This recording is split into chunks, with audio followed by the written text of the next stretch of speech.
Також дуже багато зараз говорять про те, чи розпочалася справді в нас боротьба з корупцією, чи це чергове шоу, телешоу, де на засіданні Кабміну, там когось заарештовують. Наручники. Чи справді іде ця боротьба? Я впевнений, що ця боротьба почалася і вона буде справжня.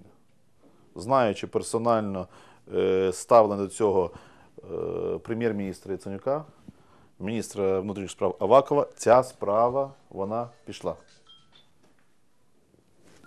Давайте ще раз це саме питання. Да, я... Вадичек, ну ми вже порядні, вже... Ну, Ну, это же мама. все, берем слова Брана. Это по-черновицки, это же мама. Все сразу, весь мир, да. Вот это можно пустить.